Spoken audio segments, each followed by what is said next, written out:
Jackson County Administrator Mike Overton and Assistant Administrator Deborah Kavitsky. Welcome to the show. Good, thank you. Good to be here. Yeah, Happy New Year. Yeah, Happy New Year, indeed. My son Andy reports that you have had some difficulty getting out of the neighborhood on some of these icy mornings. We are not the first to be served, I'll say it that way. Well, I don't think we've had any problems with too much snow yet, but the winter's just about a third over. Just getting started. Yeah, we'll see it. But we've got, those freeze, thaw, rain. That's killer on the roads, isn't it? It is. We've just installed our first, Weight Watchers event. Frost laws. Yeah, heavy trucks stay home. But we've been observing some major work going on at the County Tower building. All kinds of cranes and giant pieces of HVAC equipment and what else? What's going on down there? 25 has been the year of Verigy. It's a company that does energy projects, and in fact, almost every building in the county has been touched by them. We've done 2 different geothermal fields. It's where they literally bore like 100 holes in the ground and use the ground's constant temperature to help heat and cool the buildings. Very efficient. Will last for 50 years. And then, of course, we've installed solar all over the place, at almost all of our buildings. And what's going on over here at the Tower building, of course, none of our buildings are new. Our buildings are all very old, and none of them were built for the purpose that they're currently being used. So it's, nothing square plumb, I'll say it that way. So it's quite a challenge, a project, but over here what they're doing is putting in a backbone, if you will, that we can attach to as we have need. So we're only really redoing maybe 3-4 floors. Literally, we have to take everybody off that floor, redo all the heating and cooling and everything with new ductwork because it's all, boilers. And then we'll put in the new. And then what will happen over the years, as like on my floor, the 6th floor, when our equipment dies, in another 10 years, we won't replace that equipment. We'll attach to the centralized backbone infrastructure, and it saves us money in the long run. It's much more efficient. And we've done that for many of our buildings, the courthouse and everything. Awesome. So it'll eventually be done. It is a large project, seriously. $30 million pays for itself just in energy savings over 20 years. It's a 20-year deal. Nice. And one of your newer buildings is the Jackson County Medical Care Facility, and they just got high rankings from the state. So congratulations to JCMC. Very good job over there. Yeah.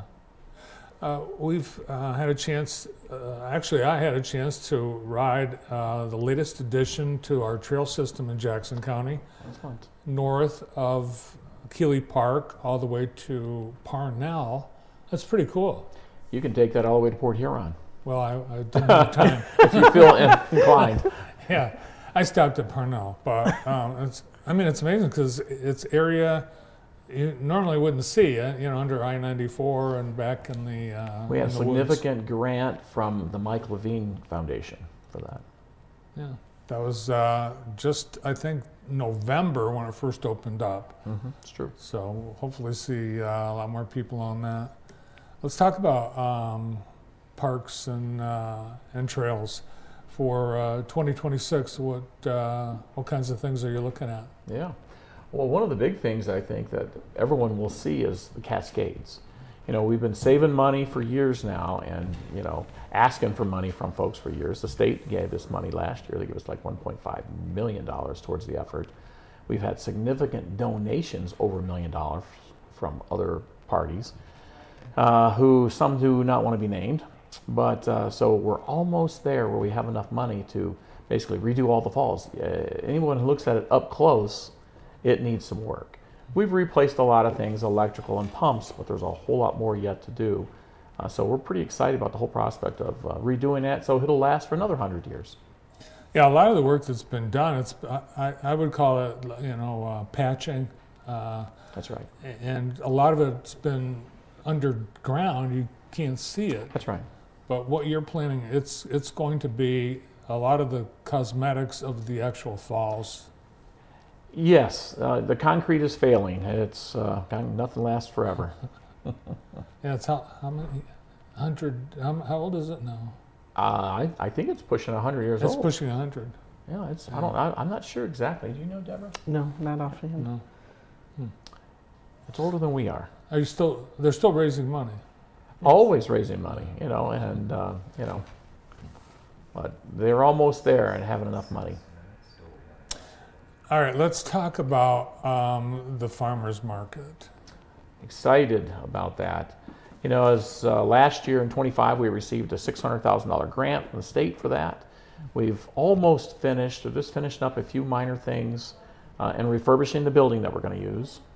And we're working on an agreement with Grow Jackson. Pretty excited about that. Jacob's a wonderful young man, full of energy and vision. And I think his plan is, if everything goes well, he wants to open the farmers market in April. Oh, wow. So we're excited about that. Next Tuesday night at our board meeting, we have an agreement we're working on and been negotiating with Grow Jackson. And assuming the board is so inclined, it'll get approved.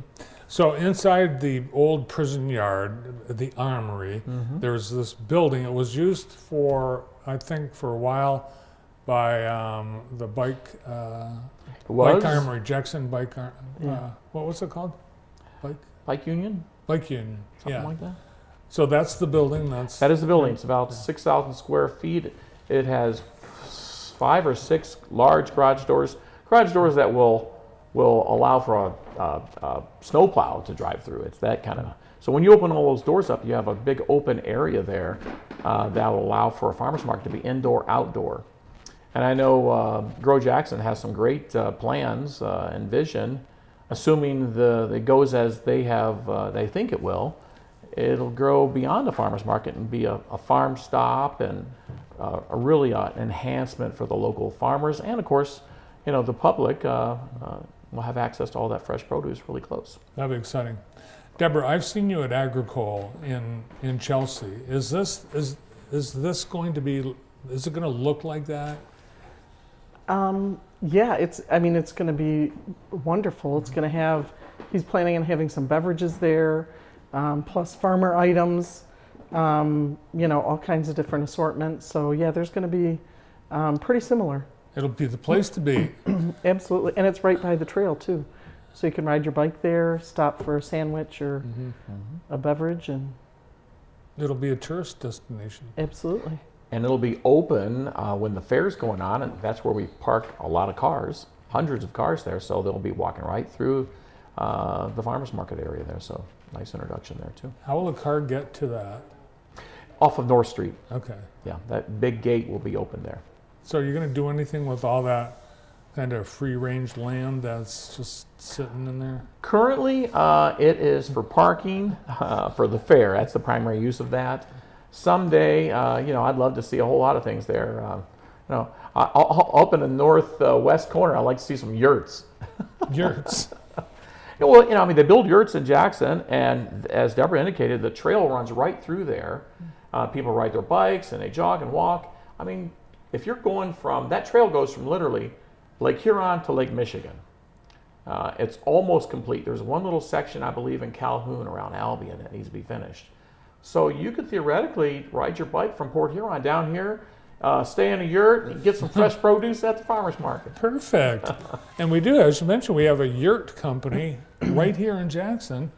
They actually moved from Grass Lake. Now they're on Page Avenue. Oh wow! Not in a yurt. Right. What is a yurt?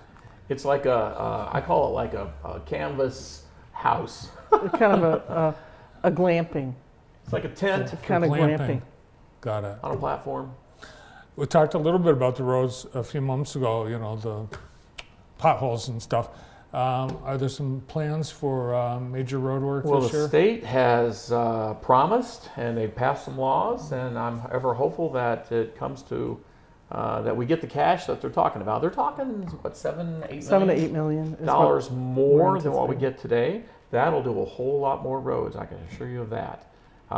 It took effect, the law, in January, and I know I expect JDOT to bring to the county commissioners for consideration a plan, probably our first meeting in March, And by that time, hopefully we'll have received a check from the state, because they can't give you what they don't have. It just started in January.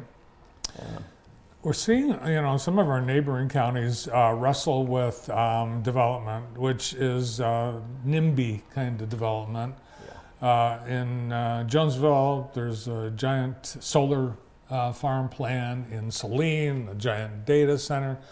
It's only a matter of time before I think Jackson County has to deal with that, as we have a lot of farmland that it might not survive being farmland. How does the county are there things that you can do in anticipation of that kind of a development? There was some legislation passed a couple of years ago at the state that took away the opportunity for most local units of government to control those types of things. And so unfortunately, you have to have a plan in place, but that plan, if the person wanting to add that, whether it be a solar farm or a data center or whatever, if they don't like what they were told at the local level, they have the opportunity to go to the state. And the state can bypass what the locals have wished or agreed upon. And so there's an opportunity for them to bypass all that. So it really limits the control of the locals. And that's happening in Summit Township, actually. Yeah. The township voted to allow, I think, a battery storage center, knowing that if they didn't, the state was going to do it The anyway. state will give it to them anyways. Yeah. Yeah, it's you want to have some input if you can locally, clearly, and if they're done correctly, I'll say it that way. It's not necessarily a bad thing. I mean, I hear people talk about data centers and how much water they use, but there are ways to do that where they're a closed loop, where they're not just drawing fresh water continuously. There's ways to do it. It costs more up front, so I understand the problem there, but I'm one who looks for long-term viability and longevity of a project and sustainability. And the same thing with solar. While I think solar is great, I hate to see farmland go to solar. I would much rather see it on top of every house or building than taking farmland and putting solar on it. Yeah. Now, if they do solar on farmland, and I don't really know enough about it, but if they can do it without taking off the topsoil, I suppose someday you could take those solar panels off and still use it as a farm. Yeah. But what do I know? Someday when we don't need energy anymore. Yeah. Yes. Well, great to hear about all the cool things happening in Jackson County. Thanks for the updates. Thank You're you. welcome. Thanks for Pleasure having being us. Mike Overton and Deborah Kavitsky from Jackson County. Next on